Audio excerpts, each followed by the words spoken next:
Back in 2015, Dying Light showed us the zombie genre was far from dead and had plenty of room for growth. Now it's 2022, and finally we get to see if the sequel to this iconic game, developed by Techland, can do the same. Has it improved, innovated on its concept, pushing its mechanics and enhancing the gameplay, or has it fallen headfirst into its own shadow? Let's find out. Welcome to my mostly spoiler-free brief review for Dying Light 2. A well-made sequel is very hard to create, especially for a game that's been able to catch lightning in a bottle like Dying Light. It brought one of the most satisfying types of traversal, parkour, and mixed it with the popular open-world structure, as well as throwing in the most satisfying enemy type to defeat in a game, zombies. And they did so incredibly well. However, it lacked in many ways. Human enemies were not fun to fight, and the story and quests didn't exactly grab your attention after playing for many hours. The looting system starts to feel repetitive halfway through the game. I'm only talking about at launch, including the expansion and DLC. There's almost an infinite amount of things to do, so just keep that in mind. Dying Light 2 fixes a lot of these issues, but not all. It also has its own share of problems, but as you'll find out, in my eyes, it's by far a better game. New protagonist serving as the player's eyes is Aiden Caldwell, who actually seems very similar to Kyle Crane in many ways. He's played by Jonah Scott, who, from what I've experienced, is a pretty talented voice actor. I'm gonna be very vague regarding the main plot and basically everything else in the game. It's far from perfect, but I really don't want to spoil anything. I can say that the stakes are higher this time. You basically play as a superpowered survivor who can do things most others cannot. The story as a whole, not just the main plot, but the side quests included, is just a win in my opinion. It makes me care more than I ever could with Dying Light. It's the side quests that really did it for me though. When I make a decision that leads to a character's death or disgust towards me, I actually feel regret in my choice. That's one of the major changes in Dying Light 2, decision making. It's a big factor and can lead to characters dying, betraying you, or a whole number of different scenarios. A lot of this doesn't exactly impact the ending of the game or even the story surrounding it, but it does make the world feel that more brutal and real, even if it just sometimes seems like window dressing. You can make choices on which faction, the survivors or peacekeepers, can obtain certain locations such as windmills to get electricity and return to unlocking different helpful options that'll be added to the open world. Now, the survivors' benefits are more focused on traversal, like adding jump pads and zip lines, where the peacekeepers help with making traps and other weapons, ironically, but these choices aren't exactly the important ones you'll make. The real emotion drawing choices come from side quests, which there is a vast number of. All of these conversations are also extremely well animated, and never did I really feel as if I was talking to a stale quest giver with little flavor to it, except for a couple characters that I didn't really care to listen to, and excluding the open world random events, which I'll jump into in a little bit. Now, that's one point you're going to hear me repeat over and over in every section of this review. The sheer amount of animations and the quality it presents is insane. At times, it's immersion at its best. Knowing that any moment during the side quest you could kill a character you've grown to like is a feeling I got often. It happened to me more times than I care to admit, genuinely making me frustrated at my choices and making me decide whether I want to start a new playthrough just to fix them. But also, it made me pay attention to what side quests were about more often, instead of just ignoring them and running past them. Now, I know many will disagree with my take on the story and quests. It's kind of hard to explain why I like them without spoilers, but one example is a quest where a guy is basically trying to bring back dating apps, but using a bulletin board and printed out profiles instead. Now you can come back every once in a while to this location to see if your profile has any takers to strike up conversation with. This is but one of many samples of the weird and unique quests out there to explore. Now enough with my long-winded rant on the story, let's talk about the open world itself, the awe and fear-inspiring Villador. There's two cities you'll be thrown into, Old and New Villador. One is a downtown-like area that's more residential based, and the other is filled with towering buildings that are sure to excite the bravest thrill seekers. The moment you lay eyes on this open world, you know you are in for a long trip. It's been 5 years since the last game, and the Earth is clearly trying to claim back its territory. Every building is like a giant pot for this colorfully saturated flora to proudly grow. With bright greens, oranges, and reds, it really does stick out in a city that's been ravaged from floor to roof. not to mention that you can explore almost every building to some degree. I'll admit the building variety isn't that diverse or complex, at least not like what was shown in the E3 announcement, but I'm sure the change was for good reason, to probably give the player more room to fight so it doesn't feel so cramped up, which they accomplished. Even with less variety, seeing the grass, trees, plants, cloth coverings, and flags all flowing in the wind never gets old, even if the buildings underneath them and behind them do. This all makes for an incredible playground for your parkour runs. I'll talk about that towards the end of the video. Exploring Villador is just as appealing. They've managed to make it feel like a lived-in world. You'll come across survivors left and right, right and left, just doing their thing. You'll see survivors getting attacked. You'll notice the factions having brawls in the street like they are in the Outsiders. You'll run across people giving their friends or family a funeral, delivering a personal speech. You'll hear campfire songs as people group around a bonfire for a much needed rest, and can even sit down, joining them as you listen to their well-written music. They'll even come to your aid when battling enemies. If there's a friendly NPC relatively close to your fight, they will run to help you as soon as they notice. Since animals are basically non-existent, excluding birds and insects, they really needed this mechanic. When I say that Dying Light 2 is an immersive game, this is why. It's not the main story. It's obvious it has some lacking parts, but the small details is something Techland really didn't skimp out on, and I've only described a small bit of the world building that Dying Light has masterfully implemented. I've described the world, but what about the reasons for actually exploring it? To start off, there is a decent variety of mission types, a couple we've already discussed. You have your story missions, which are, as you'd expect, filled with set-piece moments and cutscenes. Then you have your side quests, as I've already described.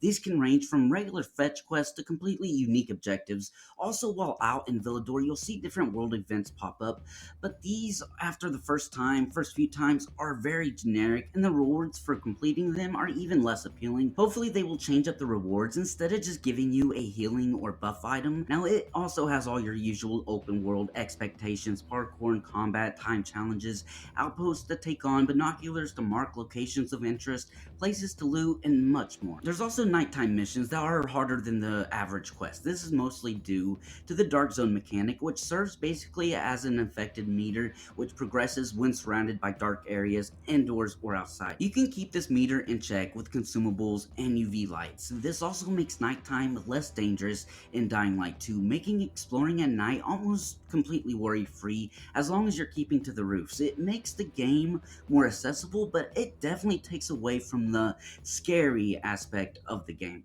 Now, volatiles as a whole kind of take a backseat a little bit, with the new screamer like Infected taking its place as the main thing to watch out for at night. Its job is to alert others and start a chase which has 4 different stages, eventually leading up to the volatiles coming out to play.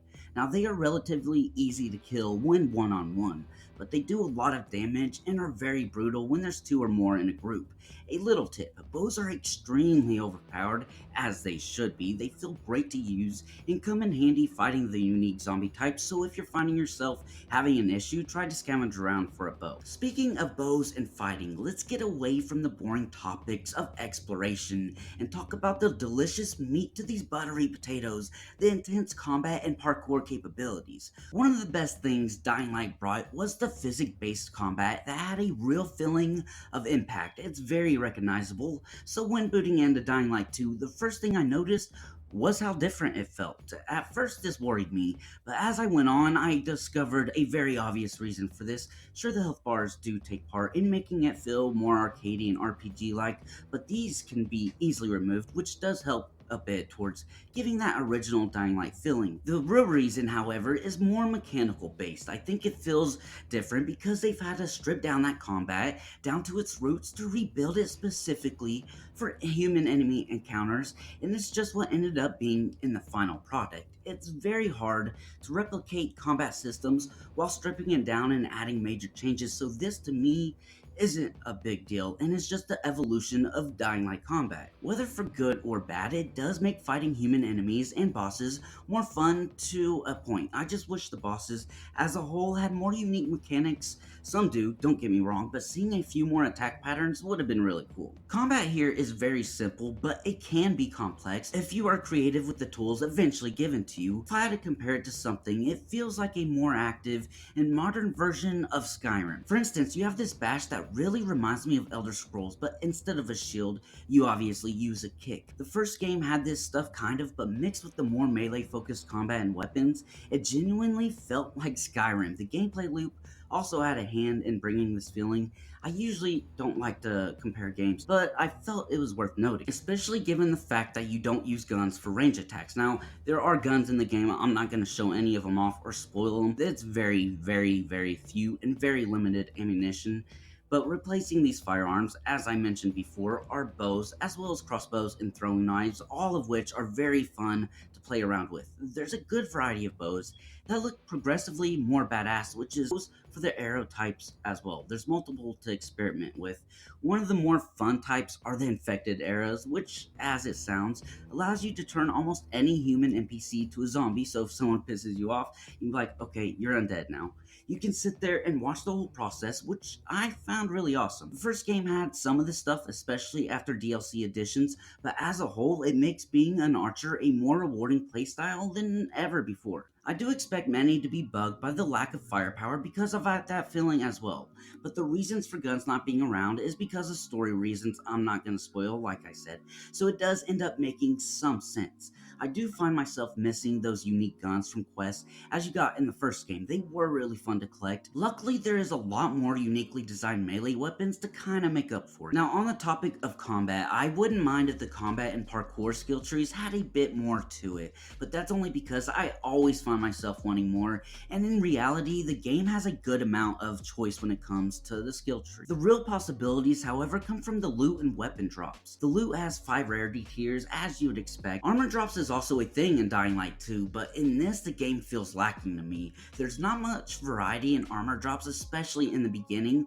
at least visually. They do all drop with different stats that vary a bit and can make getting god rolls feel very satisfying. The stat rolls would be more important, but sadly the game gets really easy if you don't crank up the difficulty as you get deeper into progression. When it comes to weapons, however, the game actually has a good amount of visually unique designs, especially in the legendary tier. There always seems to be a weapon out there to look forward to. It's made even better with modding, though I can't help but get the feeling the first game might have had more up on offer when it comes to mods. Modding has also been changed up just a bit. For example, repairing a weapon with scrap function is completely gone. You can still repair your weapons, but it's connected to the modding system. Anytime you install a new mod, it repairs your weapon a little bit. This means to get the most out of your favorite melee gear, it's best to use it with no mods until the durability goes down a quarter of the way. Then mod it with the desired effect, only once though, and it'll get repaired by 50. Rinse and repeat for as many mod slots that you have. It's an odd mechanic that isn't explained well. One of the things I think this game could have really done better. There's nothing else too special about mods. They do what they usually do, add status damages like bleeding, fire, ice, shock, and more. To put it shortly, combat is greatly improved, but slightly different. Loot variety is great, but at the same time, it feels lacking in the armor aspect. Now, even less shortly, I want to zero in on the parkour mechanics, since it is the thing you do most in the game. Let's not be around the undead-ridden bush. The parkour here is what drives almost every factor of gameplay. This is where Dying Light meets its highest heights. You have so much control over every movement you make, and combining it with the other tools like the paraglider or grappling hook makes it even more interesting to use. The grappling hook alone is so well made. This thing is so fun to use. You can actually swing around the city like Spider-Man, and holy shit, it feels so good to do. Mixed with everything else, you can do some really unique self-made combos by mixing and matching the different movement options. Throw in the combat mechanics and the options of taking on enemies expands even further. Without it, honestly, I don't think it'd be as interesting to play. Luckily, that's not a reality we have to face since they've done it so well here.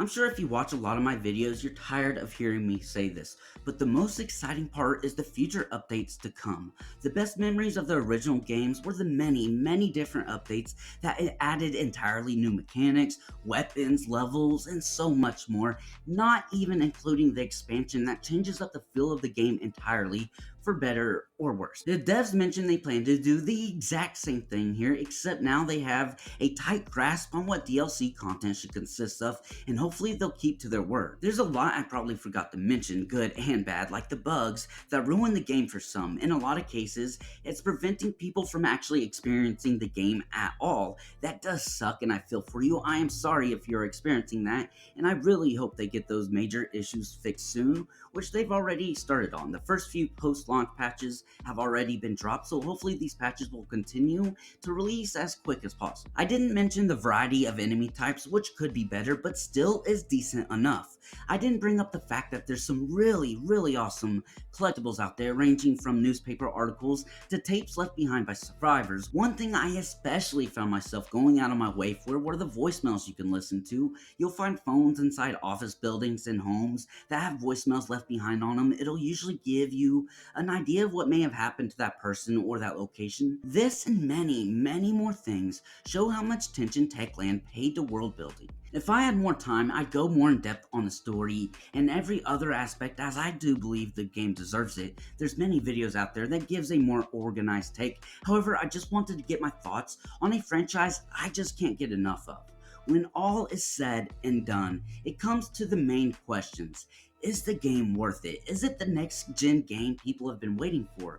Well, yes, in regards to my recommendation, if you enjoyed the first game, or if you like the idea of a zombie RPG with a Skyrim vibe, then I can easily recommend it. But no, it's not a next-gen game, not to the degree some hoped it end up to be, nor did I expect it to be. Don't get me wrong, it has all the bells and whistles you'd expect. The haptic feedback on PS5 just helps even more with immersion in games. It's no different here. The graphics are great, the gore, the amount of ways you can kill enemies, and the amount of death animations, the amount of different ways to just decapitate an enemy. I'm not a psychopath, I promise.